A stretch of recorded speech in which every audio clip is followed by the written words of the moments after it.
Hello YouTube, it's William. Welcome to another video. You have got a package in the mail and it says WC Knives on it. Man, you've been waiting almost a year in some cases. So let me go through what you can expect to find in the package and kind of give you some general knowledge and tips, hacks, whatever you want to call it. But in general, if you order from my website, this is what you can expect in the package, okay? I can't speak for the wholesalers or the dealers. I don't know what they're gonna have in the package, but they should at least have this letter. And I'm gonna talk about it a little bit more here in a little bit. But they should have this letter with the knife in the package, okay? So if you ordered from me, from my website, you're gonna get a package that looks like this, okay? And it's gonna have your label on it and from WC Knives, all right? So inside the package, you will find your knife in either bubble wrap or some sort of wrap that's protected, okay? If you ordered a Kydex sheath with it, it will come with a Kydex sheath, okay? Now, a tip to take the knife out of the Kydex, okay? Do not grab it and pull, because if you do, this knife is going to be waving all out here. It may get into you, it may get into somebody else, and if it touches you, it will cut you, okay? And I'll talk about that in a minute, but that is unsafe. What you do is you take the knife, hold it here, and this is how you take it off on your belt. See that little thumb wrap right there? Push on it. That's all you gotta do. Comes right out of the sheath, very easy, okay? So once you release the tension on it, then it just slides out of the sheath. Now what you can expect with the Kydex is it will scuff the blade. It will scratch the blade. I don't care what you do, who does it, whatever. Because when you pull it out of the sheath, you're gonna be hitting the sides of it at some point in time, okay? So you can expect that that knife blade is going to be scuffed up, scratched up from the Kydex. You're going to get grit in there. You're going to get a lot of things in there that shouldn't be in there, okay? So expect that from the Kydex. If it's too tight, you can take a cigarette lighter and just warm these areas up. Take your time, be real slow. Kydex is a memory type plastic. I don't know if it's plastic or not, but I'll call it plastic. So as you heat it, it wants to go back flat. So be very careful with it. It's malleable once it's hot. That means do not get these Kydex sheaths around fires, okay? Because they will warp, they will bend, they will do a lot of things that you don't want them to do, all right? But if you want to adjust the knife to more to your liking, then you can use a cigarette lighter to tighten it up. Basically what you want it to do is you want it to hold right here in this area, all right? So you can loosen it up, tighten it up, whatever you want to do. But anyway, that's an option for you. Once you pull the knife out of the sheath, it is going to come razor sharp. And I don't have a piece of, well, let's just, this right here. I mean, this is a Band-Aid. All right? That's how sharp they're going to come. Now, I've heard a lot of people describe the edge as sticky sharp. I like that. I think that that's a good description because I do not do polished edges. I don't use polished edges personally because I find that a rough edge or a working edge, a sticky sharp edge, will hold its edge a lot longer than a polished edge. A polished edge is just one edge all the way down under a microscope. If you look at the coarser edge or a sticky edge under a microscope, it looks like little teeth, okay? So as one tooth wears, then another tooth is there to be sharp, okay? So that's why it lasts longer. It'll cut better. If you touch it with your hand, a sticky sharp, it does not cut you. But if you drag it, it will slice you to the bone, okay? So that's why I like a coarse edge or a working edge, is because I can touch it and not get hurt, okay? But now on my wood carving tools, I want a polished edge because as soon as I touch that wood, I want it to cut, Okay, so different edges for different needs, if you will. But in general, on these knives, on all knives that I send out, it is a sticky edge. It is a coarse edge, okay? So keep that in mind. Now, once you get the knife, you can do whatever you want to with it. All right, it's your knife. The edges or the bevels on either side on all of my knives, whether it's a full flat, saber, this is the WCSK, or a compound grind, a scanty going into a saber, or a scanty going into a flat, whatever it is, every angle or every edge angle on either side is a 12 to 13 degree angle. So although we love the work sharp stuff, okay, I have them all over the shop because I love their product. Do not use these angles. They don't work, okay? If you want to change your angle to like this is 17, then you can use it. But I think for my heat treat and my uses, the 17 degree angle is not as useful as a 12 to 13. Now a 17 degree angle is more durable, it is more robust. So if you're going to be cutting through a lot of bone, a lot of dense wood, chopping, things like that, then you may want to take it to a 17. That's your call, okay? But they will come with a 12 to 13 degree bevel on either side, all right? So the spine of the knife is going to be a 90 degree spine on either side. I don't know if you can see that fingernail just on the side. Okay, it's going to be a 90 degree spine. Now, as you use it, it's just like the edge. As you use it, eventually that 90 degree spine will go away. So you have to put it back at some point.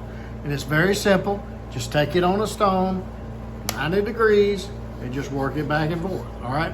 If you have a sander or a belt sander or a stone grinder, be very, very careful. Keep this blade cool. The heat treat temper cycle on these blades is under 400 degrees. So it doesn't take much to lose the temper on these edges, all right, on these blades. So be very careful with if you're going to grind on the spine. Keep it cool, keep some water nearby, grind a second, dip it in the water, cool it off, okay? As long as it doesn't go to a blue or something, then you're fine. A wheat color, you're typically okay? Because when we temper them, when we pull them out of the kilns, they're a wheat color in most cases, okay? So as it depends on steel, but in most cases it's a wheat color, all right? So as long as it doesn't turn blue, you're okay, all right? The edges on these knives, I do the grinds after heat treat. So when I'm polishing them, when I'm finishing the edges up, then there is some heat buildup on that very fine edge. Now every blade is Rockwell tested in-house to the optimum Rockwell. Now on the stainless steel, the Nitro V's, the AEBLs, those are in the range of 61 to 63 Rockwell. The 01s, the 3Vs, we stay right around 60 on those, okay? So they're always tested before handles are set, so they are Rockwell tested and heat treated properly, all right? Now to gain and to achieve that optimum edge holding ability that my knives are known for, then you may have to sharpen this knife a few times to get back to that Rockwell of 62, 63, or 60, because when I'm polishing them and getting those final edges on that, the very fine edge may have went above that 400 degrees, all right? So it's not going to change color on me, but it just may not be that optimum edge holding ability. It may be a very fine chip, it may be a very fine roll, but if you keep sharpening it, it will be it will get to that Rockwell hardness, okay? So the more you sharpen these knives, the better they're going to perform, is what I'm saying. And that goes for every knife in the world. It's not just WC knives. I'm being straight with you folks, okay? When you get a knife from Benchmade, from LT Wright, from anybody, that very fine edge has received some heated moments during the final phase of that. So to get past that and get to the optimum Rockwell that blade was intended to be, then you're going to have to sharpen it a few times. All right. So if you get a brand new knife and it's not cutting the way you think it should, or holding the edge like you should, keep sharpening it. So that's probably the problem with it. Just a little tip for you there. I've had Benchmade knives that it took me 3 or 4 times sharpening it on a coarse stone to get to the point where it held a very good edge. Okay, so my knives, the more you sharpen them, the better they're going to perform. Now, about after the 3rd or 4th time using a rough diamond stone, then you can go and start honing it. However you're going to do it, with a ceramic rod or a one of my RSTs or a honing steel or whatever you're going to use at that point. But the first 2 or 3 times I would use probably a medium grit, a blue DMT, or something that's a medium. I think on this right here I'm using an 800, which is a very fine diamond. I mean, you can go as long as it's diamond and you keep sharpening it, then 3 or 4 times and you're going to get to that optimum Rockwell. Okay. The handles will come in some sort of either wood, a Sure Touch, or a canvas micarta 99% of the time. I very seldom stray from those type of handles. All the handles are treated with a high penetrating oil. I use teak oil.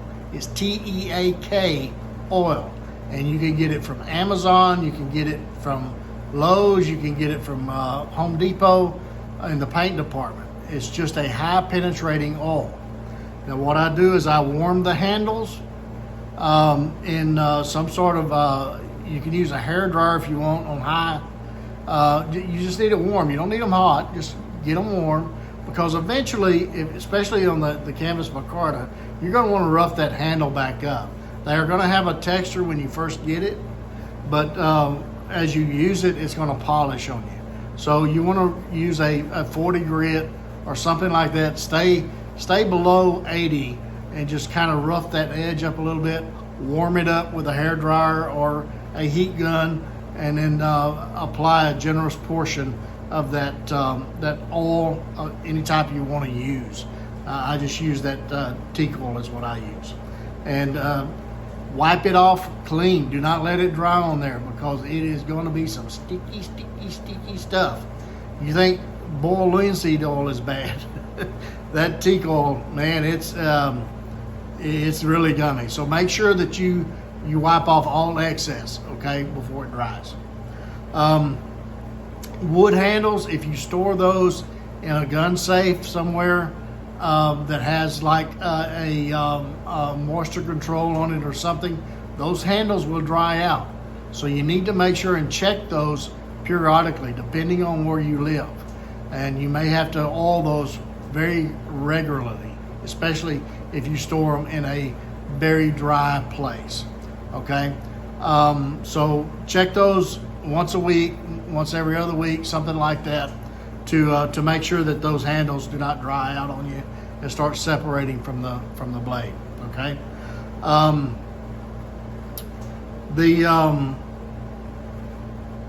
I do not use stabilized wood. Like I say, all handles are just natural wood, so you have to maintain those. Sure Touch is Sure Touch. Do not get them hot. Okay, that's rubber layers with G10. So if you get them hot, don't put them in the dishwasher. Don't use chemicals on any of the knives. Don't soak them in bleach. Okay, even the stainless steels, the AEBL, if you soak them in a chemical, it will leave specks on the blade. It will discolor the blade. So if you want to wash them in bleach, that's fine. Just wash them in bleach, then use clear water, soapy water, whatever you want to use to wash the bleach off. Do not soak them, okay? before I forget, if you get a knife that's in 01 or in 3V, which is about the only tool steels I use, or high carbon steels that will rust or tarnish or discolor, then it will have a coat of wax on it. And that wax is fixing wax from Self-Reliance Outfitters, okay? And it's edible. So it you know, do not use chemicals to take it off. Just use soap and water, hot water if you want to, because it's a wax. But again, it's edible. You can eat the stuff, all right? It's made out of beeswax and a few other things. But that's what I ship the blades in, that's coated in that, so that they don't rust or discolor in shipment, all right? So just wipe it off. Be careful. Don't cut yourself wiping the blade off. Be careful. Wipe it away from the edge, okay? Again, these knives are extremely sharp, okay? It will come with a lanyard in most cases. There's a few models that do not have a hidden lanyard, and this is a pinky lanyard, just so you put your pinky in there and use it like a leg hook. It also is there so that if you want to pull it out of the sheath, it's just assist you in doing that. All right. Some of them have a little hammer pole on the bottom, and if there's a residue on the bottom, it's that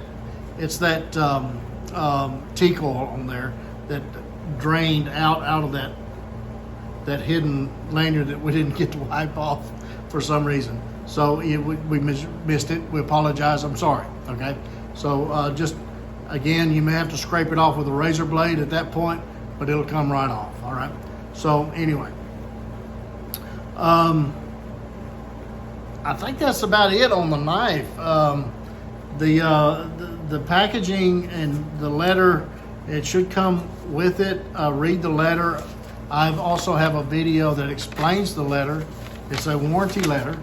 I do ask that you read the letter, and if it doesn't make sense, then watch this video at the end of this video that goes through the letter and explains my thoughts on it and why I said what I said, okay?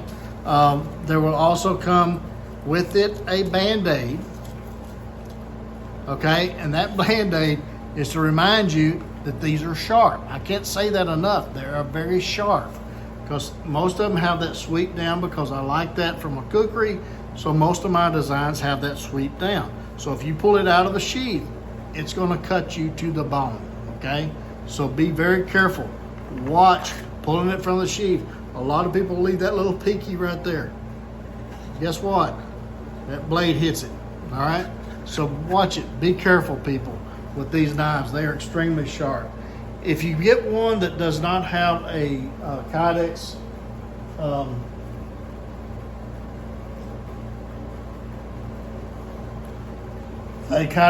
sheath with it, then it will come with this cardboard sleeve. And guess what? That knife will slice through it like butter. Do not grab it and pull the blade. Do not touch the blade. Never touch the blade while you're pulling it out of the sheath, okay? Because that is very dangerous. I can't stress that enough, all right? So anyway, that's there to protect the blade and the edge until you can take it and take it off very carefully. Just grab the end of it, pull the knife out gently, okay? Do not grab it on the sides, all right? Okay. So I think that pretty much covers everything. With a little bit of care and a little bit of maintenance. Now the stainless steel is stainless. It ain't stain proof. So just a little bit of care. Keep it wiped down. You don't have to oil it or anything. Just keep it dry. And if you're gonna store it in the sheath, I don't recommend that on any knife or any steel. But don't store it in a sheath for long term, because it sweats and condensates and all this other stuff. So again, Nitro V and AEBL is stainless. It ain't stain proof. Now, I mean, in our test that we've done on these knives, the AEBL, I mean, we put it through saltwater test, we put it through citric test, and it never tarnished or done anything. But again, you know, there may be a case out there that it does. So, you know, they're stainless. If there is any questions you have about WC knives, then there is playlist on this YouTube channel. Just go to my homepage on YouTube and look at the playlist. There is a FAQ or a FAQ playlist for frequently asked questions. And I guarantee, as Justin Wilson used to say, that your question has probably been answered at least once or twice in that playlist. I have probably at this point 700 videos on YouTube explaining my thoughts on knife design, why I make knives the way I do, and how to sharpen, how to maintain, just about anything that you can imagine about WC knives. There is a video on it. And if there's one that I missed, just tell me below and I'll see if I can't get you one. All right. You guys are awesome. Read the thank you card, because I mean every word of it. Okay. Without you, there would be no WC knives. I would still be making knives in the garage somewhere, but we would not be doing it as a full-time business. All right. So there you go. Thank you, folks. I appreciate it. Till the next one, you guys get in the backyard, whittle on a stick. Be sure to take a child with you, get the opportunity. And don't forget those plenty of Band-Aids and lots of knives. We'll catch you again very soon.